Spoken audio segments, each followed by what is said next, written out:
Okay, the class is being recorded now. So when we're talking about seasonal migration is the mass movement. Seasonal migration is the mass movement of animal population from one place to another. And why are they moving? Why are they migrating? It's majorly for the purpose of breeding.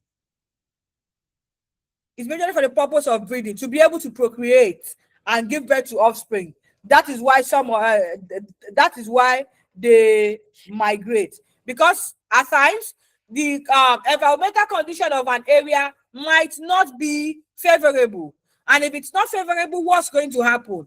Their eggs might be less viable. The ones that lay egg, for example, if the weather is too hot, it could kill their eggs. If the weather is too cold, it could kill their eggs and render it less viable. So that is why some animals migrate during certain seasons. That is how we came about seasonal migration. Some of them return to the original place. You know, I made mention, I gave an example earlier, that there are people that in Nigeria, when the weather in Nigeria is cold, you find them in Nigeria. But once you enter the hot weather, the dry season, where everywhere is hot, you see them pack their bags. They say they are going to UK, they are going to US. They want to go and enjoy the cold weather there. Once the weather is cold again in Nigeria, what happens? They run back to Nigeria. They return back to the original place, which is Nigeria. Now, many species of animals, they migrate with seasons in connection with breeding. I've explained that. And to also escape unfavorable condition. If they don't escape this unfavorable condition, even the organism might die off. And when the organism die off, there is no way they can procreate to continue their lineage. So I've talked about the importance of courtship behavior. I've talked about the meaning of courtship and the meaning of, the meaning of mating. So from the definition of reproduction and courtship behavior, who wants to give a trial on the meaning of mating? Does anybody want to give a trial on the definition of mating? Mating. Anyone? I think we should have someone. Even if you're going to give me a dictionary definition of mating, I think somebody should be able to tell us the meaning of mating.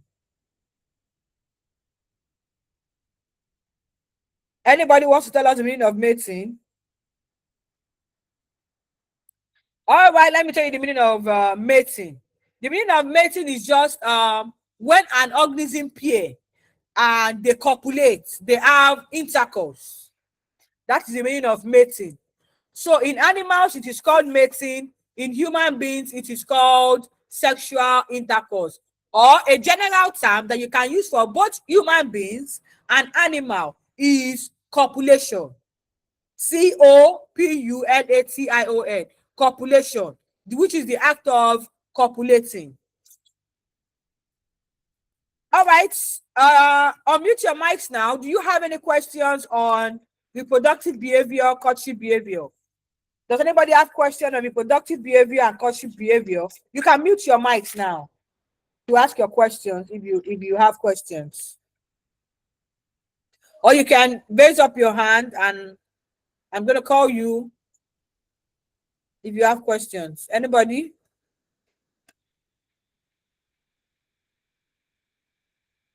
Anybody?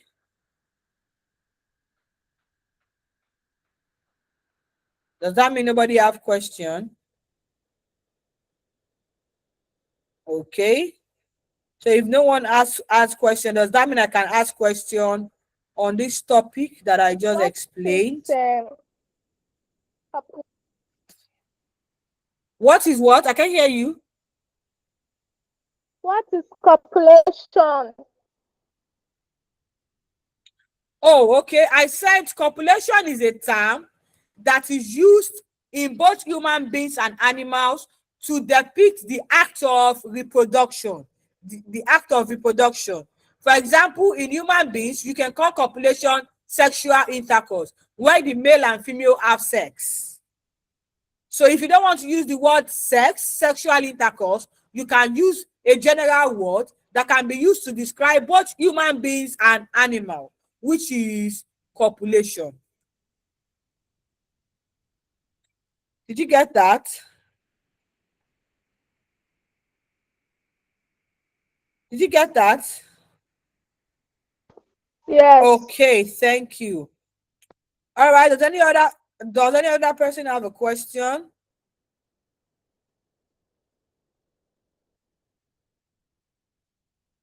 Does any other person have a question? Any other question?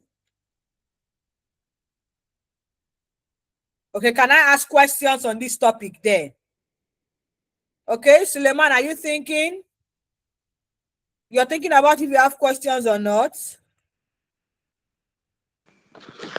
Yes, ma'am. Okay, that's okay. It's okay to think about if you have questions or not. So if you don't have questions, I guess I will be able to ask my questions at the end of the class.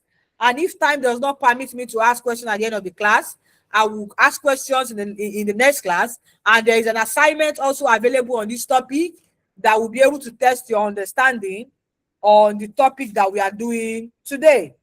So let's talk about genetics. How many of you have not heard about genetics before? The word genetics. Genetics. If you've not heard about genetics before, today you're going to be hearing about it from me. And we're talking about genetics. We're talking about something that has to relate to it. If you've heard the word gene before, gene. And genetics is just a part of biology that deals with the transmission of inherited characteristics, inherited traits. For example, if in a lineage, in a family tree, there is an albino in that family tree, there is a possibility that, let's say, the great-grandfather or the great-grandmother was an albino before he or she passed on. There's a possibility that when one of their offspring that falls under their family tree reproduces and gives birth to an offspring, it's possible they have an albino. Let me give you an example. Okay, let me share my screen. I'm going to be sharing my screen now. Okay.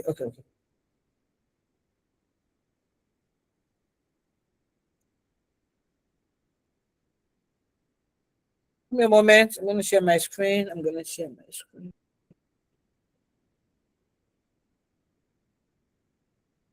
So can you see my screen? Okay, presentation is starting. Okay, hold on. It's still loading over here. What am I sharing? Oh, sorry. Can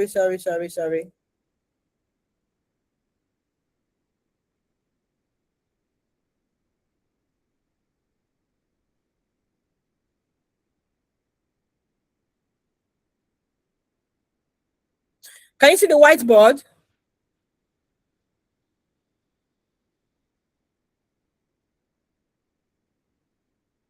I think I'm mixing this up. Can you see the whiteboard? Hello? If you can see the whiteboard, just send an emoji.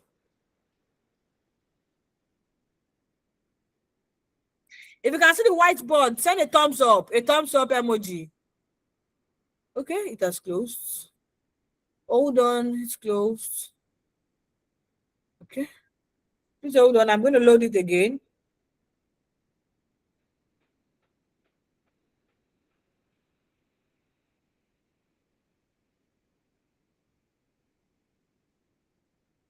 Okay, my whiteboard is not loading. Give me a moment. Okay, let me try another one.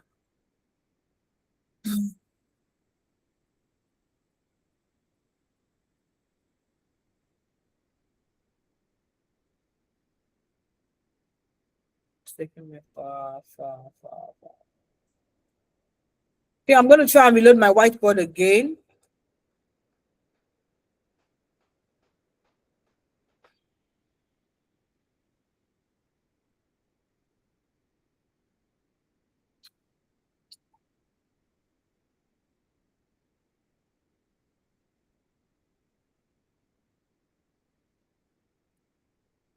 Okay.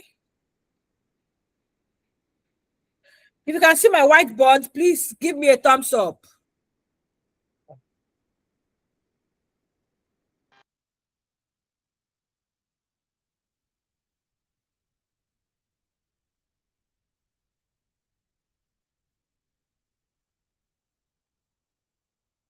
Okay.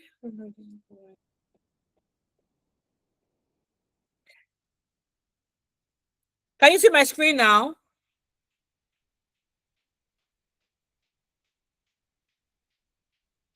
Okay, thank you.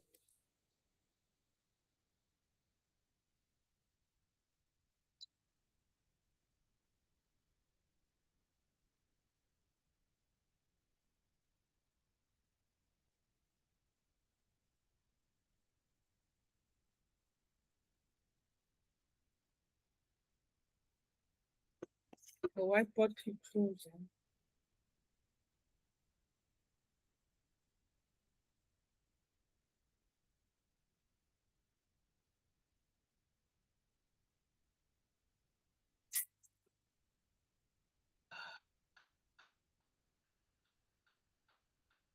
Okay.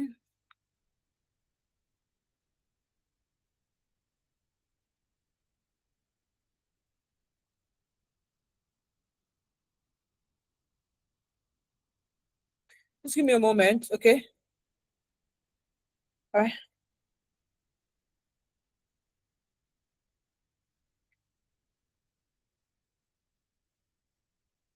Then we have T.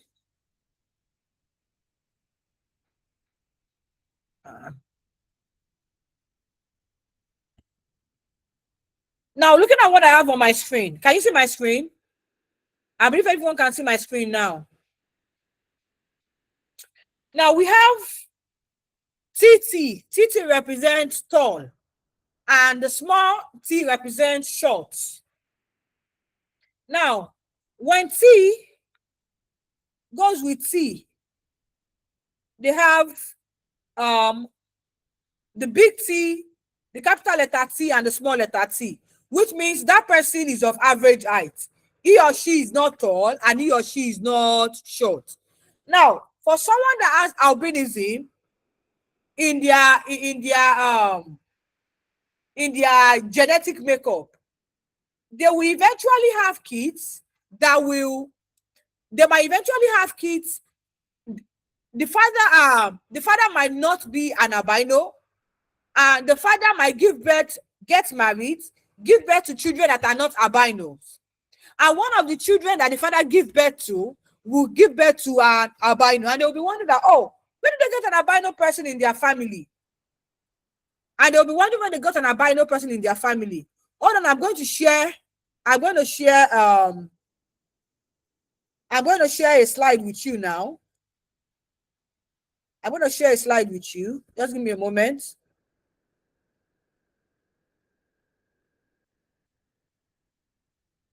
Okay.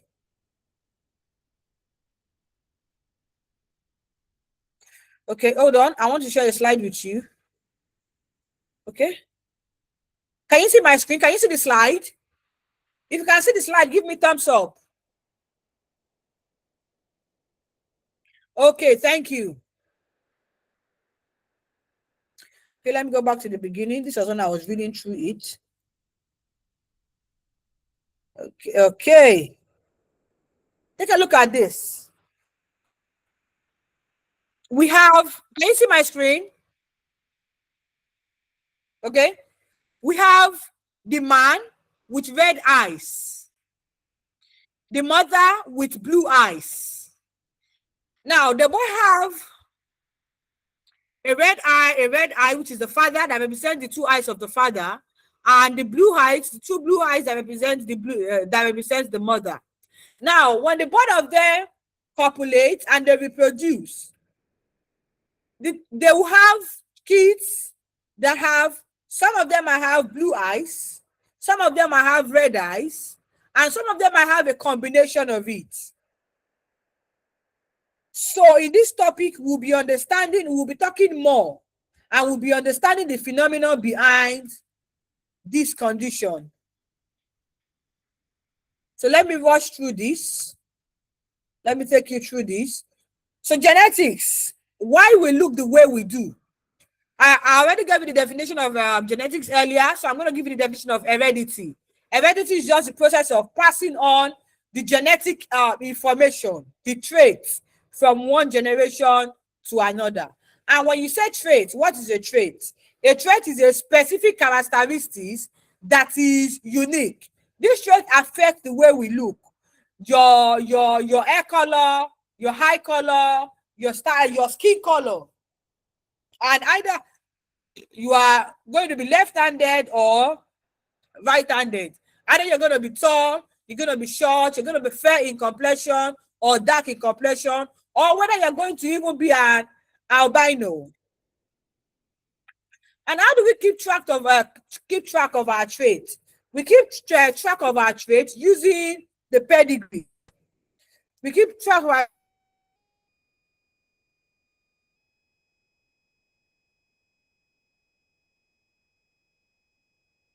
layman, and this is another generation. A pedigree is a diagram of a trait as it is passed from one generation to another. It shows patterns and it shows carriers of some genetic disorder. For example, now albinism is a genetic disorder. Do you know that? It's a genetic disorder that occurs as a result of abnormal levels of melanocytes. Melanocyte that produces melanin, which is responsible for our skin pigment, especially in blacks. That's the reason why our skin is black and some people are white. Okay, so this is what the pedigree chart looks like. We have the black, number one, the black, and number two, the circle, the black square, and the circle. As you can see, it goes down. We have the black and the white. They come together, they give birth to offspring. They also give birth to a circle, but a black circle and a white square. And that is how it goes on. So the pedigree shows the parents and the traits that is passed on to their offspring. I believe everyone can still see my screen. I believe everyone can still see my screen. Okay, thank you. Thank you, Suleiman. Thank you, Lucas. Both of you have been quite responsive in this class. That is good. I like that. Keep it up. Now, this is a pedigree chart of someone that has high cholesterol in their genetic makeup, normal cholesterol, and moderate levels of cholesterol. Now, the white square serves as normal cholesterol, and the blue circle serves as normal and high cholesterol. Sorry. High cholesterol. So when the both of them copulate and give birth to offspring, they give birth to an offspring that has high cholesterol and low cholesterol. They're talking about the Mendelian's work in genetics. There's a man called Gregor Mendel. Gregor Mendel. His full name is Gregor John Mendel, and he's a monk. He is a monk in the Augustinian monastery of a church called St. Thomas. He lived in the 19th century. And he experimented on plant hybridization using a plant called pea, the pea plant. And he made an experiment titled Experiment on Plant Hybridization. And this experiment was this paper was published by the Natural History Society of Rome, and due to his pioneer work in the field of genetics, we boldly call Gregor Mendel the father of genetics, because his work studying the work he did by studying peas, he was able to pave way for other scientists to go on researching genetics. So this is what the pea plant looks like. I think we have pea plants here in Nigeria too. We use the pea plant here to make it's part of the veggies that we consume. I think it's one of the ingredients used in making fried rice, green peas. Okay, let's talk about the Mendel's law of inheritance. The laws of Mendel can be explained in three laws. Mendelian law is there are three. The first law, the law of dominance. The second law, the law of segregation of genes. The third law, the law of independent assortment. When we talk about the law of dominance, what are we talking about? The law of dominance is also called the law of monohybrid inheritance. And it states that when two different genes of a pair of contrasting characters are present in an organism, one of them is expressed in, one of them is expressed and is called the dominant character, and the other one becomes repressed, suppressed. And when it's suppressed, it means it is not exhibiting itself. And if it's not exhibiting itself in our generation, we can call it a recessive trait. That is where we talk about the kinds of traits. There are two kinds of traits. We have the dominant trait and the recessive trait. The dominant trait is the one that is expressed. And the one that is not expressed, that is suppressed, is called the recessive trait. Then we have the law of segregation. The law of segregation states that during gamete formation, two genes of each character they segregate, leaving one gene of each in each gamete. What are we talking about? Human beings have 46 chromosomes. A human male has 46 chromosomes, and a human female has 46 chromosomes. However, at the point of reproduction, where there is fission of gametes, the male 46 chromosome divides into two. Now tell me, let me test your mathematics. 46 divided by 2 is what? Who can tell us the answer to that? 46 divided by 2 is what? Who can tell us the meaning of 46 divided by 2? 23. 23. Thank you. Thank you, Lucas. Thank you so much. Thank you so much. Now, 46 divided by 2 is 23. So, at the point of fission of gametes, the male chromosome that is 46 will divide into 2. We have 23 and 23 for the male. So also the female. Now, half of that chromosome, 23, will fuse and unite with half, 23 of the female chromosome. And when you add those 23 together, 23 from the male and 23 for the female, it goes back to 46, right? Yes or no? And once it goes back to 46, you have a full set of human being with 46 chromosomes. However, if there is a problem with the disjunction and non-disjunction, you can have human beings that will have 47 chromosomes. And that is an anomaly. It is a mutation, which is not common. Now, the third law, which is called the law of independent assortment, the law of independent assortment of genes. It states that each character behaves as a separate unit and it is inherited in independent assortment of any other character. What happens in this independent assortment? In independent assortment, the organisms are able to sort out their genes and they behave as a separate unit, which is different from every other character. I mentioned earlier about the dominant traits, which I said the dominant traits are the ones that are expressed and the recessive traits are the ones that are repressed. Now, a dominant trait, for example, is always expressed or shown. Example, the color of the hair, the color of the eyes, and either the individual has a right hand or is right-handed or left-handed. Then we have the recessive trait, which is a trait that is suppressed or covered up or seems to disappear. For example, people with blue eyes, people who are left-handed, people who have blonde hair. Now, left-handed people are not common. Do you know that? If you pick 100 human beings, 100 Nigerians, those that are left-handed will not be up to 10% of 100. Their population will not be much because left-handedness is not a dominant trait. It is a recessive trait. Your great-grandfather might be left-handed. Your grandfather is right-handed. Your father is right-handed. You too, you are right-handed. But your own child can be left-handed. That is an example of a recessive trait. It is not always expressed. It is not always shown. This is an example of a recessive trait, a recessive inheritance in the mating of a gray bird and a pied bird.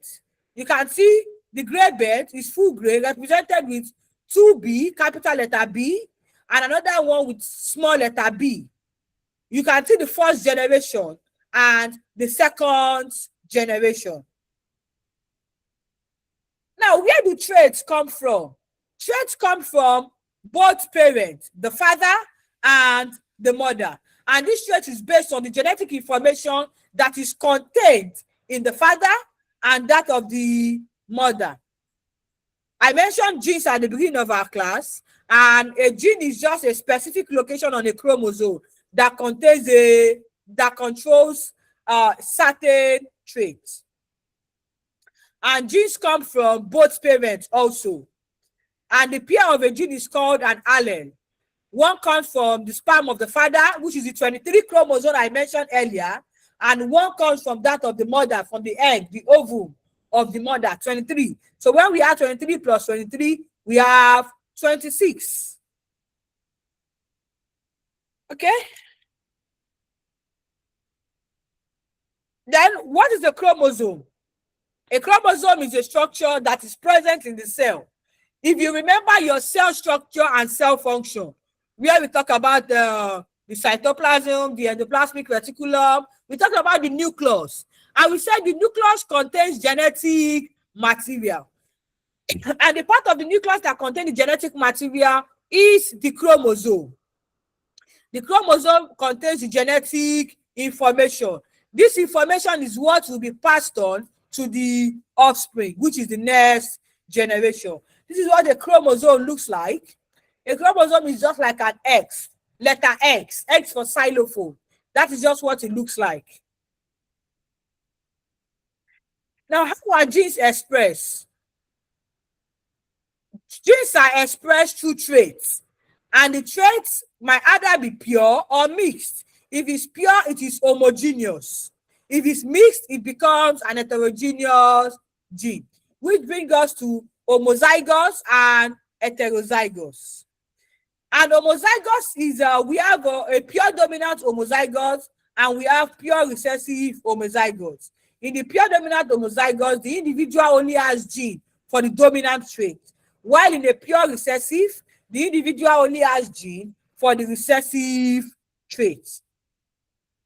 And for the heterozygous, the individual has one dominant gene and one recessive gene for a trait. Okay? This is where we are going to stop this. This is where I'm going to stop the my screen sharing while I ask questions. But before I ask questions, I would like to take attendance. At least I've given people more time to join. We are 1 hour into the class, so whoever wants to join the class should have joined by now, I believe. All right, I'm going to be marking the attendance. Give me a moment. Please, if you hear your name, unmute your mics. Please unmute your mics. Unmute your mics, please. Suleiman Abdul Samad. Please hold on.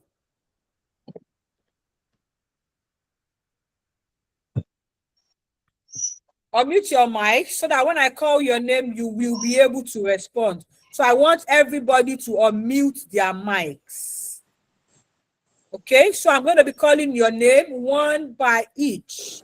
So if you hear your name, please respond, okay? And if after I finish calling the attendance, you did not hear your name, signify also. You comment. All right, we have Sharon. Is Sharon present in class? Sharon, are you there? Okay, absent. Is Joshua present in class? Anyone called Joshua present in class? Okay, absent. Okay. Is Osazua present today? Okay, Osazuwa is absent. Is Jessica present today? Is Jessica present? Okay, Jessica is absent. Is Dubem present today? Dubem, are you present today? Okay, absent. Okay, is Imwetinyo Praise present today? Praise. Is Praise present? Praise, are you present? Okay, Praise is absent. Is Golden present today? Yes. Okay, Golden is present. Is Ayuba David present today? Ayuba David, are you present? Okay, absent. Obawumi, are you present? Obawumi, are you present? I think I saw someone called Obawumi at the beginning of this class. Is Obawumi not there?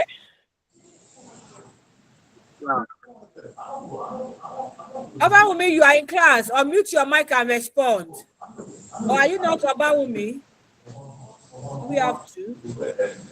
Obawumi, I'm going to mark you absent if you do not respond. Obawumi, are you present?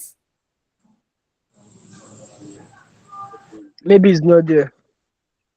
Rejoice Michael. Well, I don't see a reason why you will come online and you will not be available for the online class. Is Rejoice Michael in class? Rejoice Michael, are you present? Okay, absent. Is Gospel in class? Gospel, are you present? Gospel is absent, okay. I Siri, are you present? No. Is I Siri present in class? No. Okay, I Siri is absent. Is Ozazi present in class? Yes. Okay, thank you. Is Success present in class? Is Success present in class? All right, absent. Is Precious present in class? No. Is Precious present in class? No. All right, Precious is absent. Is Efe present in class?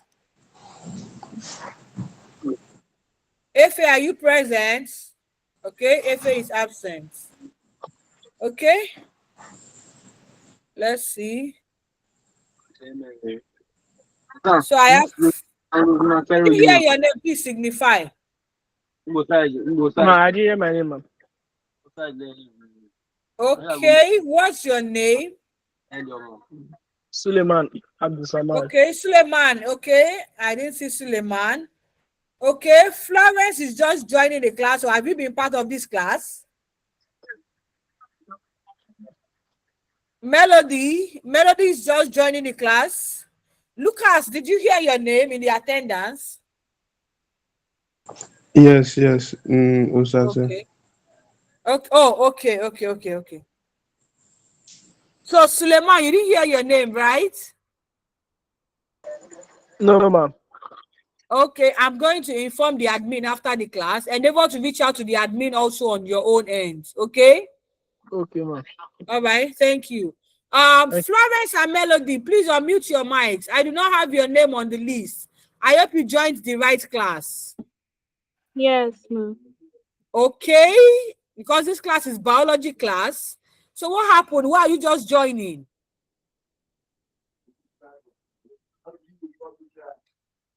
Okay, Melody and Florence, I do not have your name on the attendance, okay? So, but Yes, I will ma'am. endeavor to reach out to the admin. Okay, I will ma'am. endeavor to reach out to the admin, and you to reach out to the admin on your own end too. Okay, Yes, Suleiman, ma'am. you have a question. Ask your question. Unmute your mic and speak up, Suleiman. No, Marty, I don't really have a question. You don't really have what? A question. You don't have voice notes. No, I don't have a question, ma'am. Oh, okay, you don't have a question. Do you have a question for me, Suleiman? No, ma'am. Okay, your hand is raised up. That's what I'm asking. So you can lower your hand. You can lower your hand, Suleiman, since you don't have a question. Okay, ma'am. Okay, thank you. All right. So, does anybody have any question based on the topic we talked about, reproductive behavior and genetics? Does anybody have a question on that?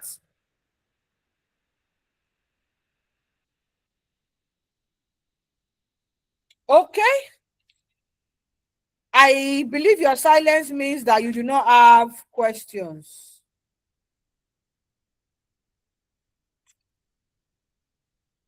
Okay. Okay, since nobody has questions, let me ask questions. So what are the types of courtship behaviors that I mentioned? What are the types of courtship behaviors that I mentioned? I think I mentioned about 4 or 5. What are the types of courtship behaviors? Oh, my camera is not on. I'm so sorry. I didn't realize my camera is not on. Wow. And nobody told me that my camera is not on. Okay. Can't see your Chuku. You're just joining the class. What happened?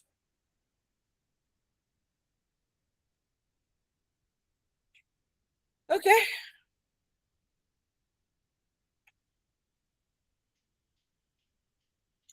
Oh, okay. That's fine. Kamsi, that's fine. All right. So Kamsi, just endeavor, those of you that came late to the class, endeavor to listen to the recorded version when it gets uploaded, so you don't miss out. Okay. So we have the types of courtship behavior. Does anybody want to bail us out on the types of courtship behavior?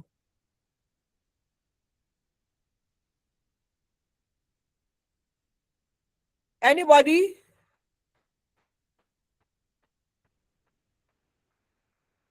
Okay.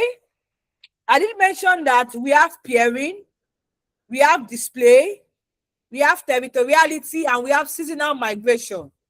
We are in the seasonal migration. I made an example, someone that leaves Nigeria to go abroad because the weather in Nigeria has become hot, and when the weather in Nigeria is cold, the person comes back to Nigeria. Okay, what did I say courtship behavior is? Anybody wants to tell us the meaning of courtship behavior?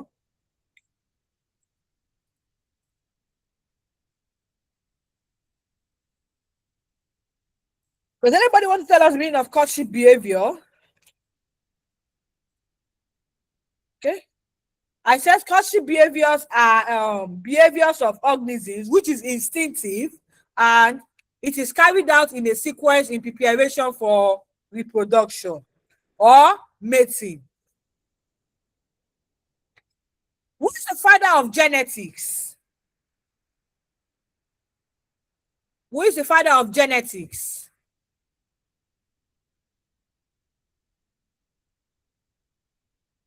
Anyone want to give it a try? The father of genetics. Gregor Mendel. Gregor Mendel. Thank you, Melody. Okay. So how many laws of Mendel do we have? Mendelian law of genetics. How many Mendelian law of genetics do we have? Anyone?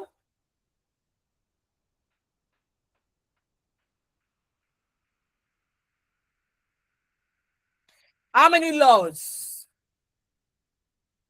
How many laws of inheritance? Mendelian's law of inheritance. How many laws do we have? I made mention that we have 3. We have 3 Mendelian laws. The first one, the law of dominance, the law of segregation of gene, and we have the law of independent assortment of genes. That was what I explained. Okay. Does anybody have questions at this point? Okay, let me add something that I think you should know. Application of genetics. Application of the principles of genetics. Let me add that. when we're talking about the application of the principles of genetics, we can apply it, for example, in two major sessions, in agriculture and in medicine. Now, in agriculture, understanding the laws of genetics will help us to get crops. For example, I don't know if you've heard about some crop varieties that are disease resistant. We call them resistant variety of crops. These crops don't easily get attacked by disease. They don't easily get attacked by pests.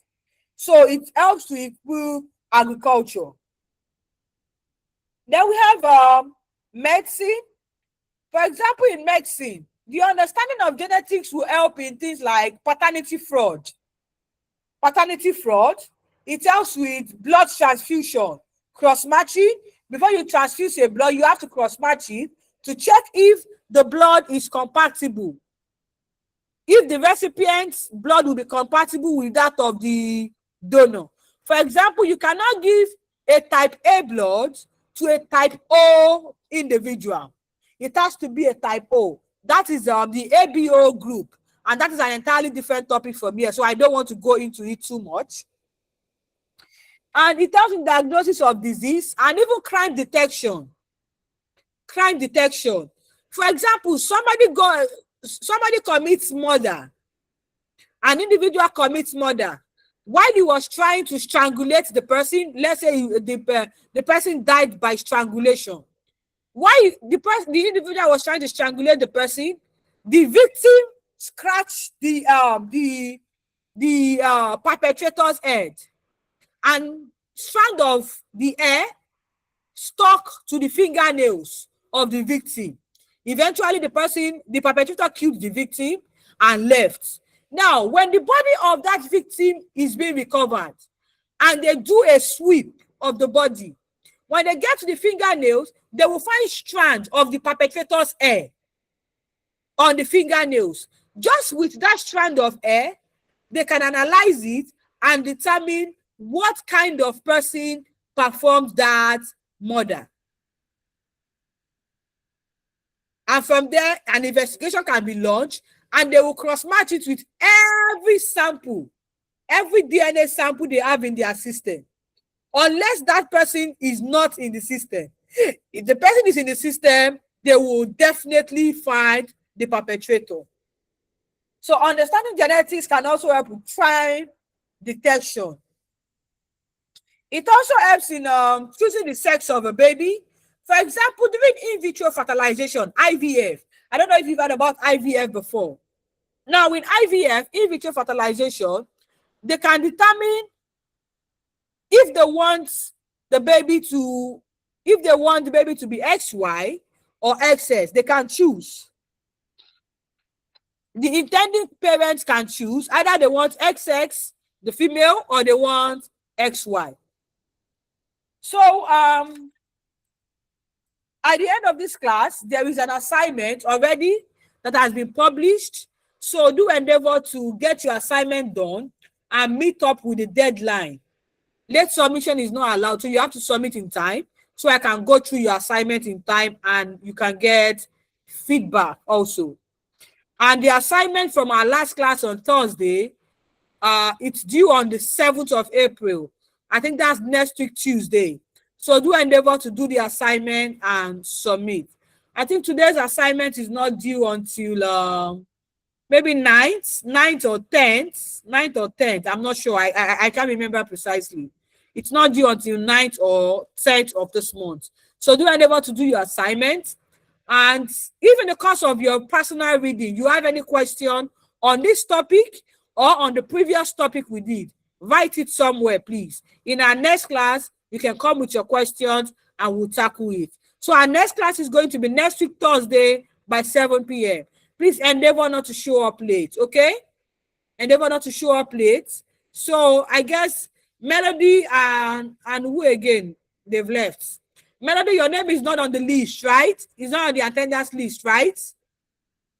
Yes, ma'am. Okay, so I'm going to reach out to the admin on my hand. You reach out to the admin on your hands too, okay? Yes, ma'am. All right then. So I'm gonna see you next week Thursday. Bye. Have fun.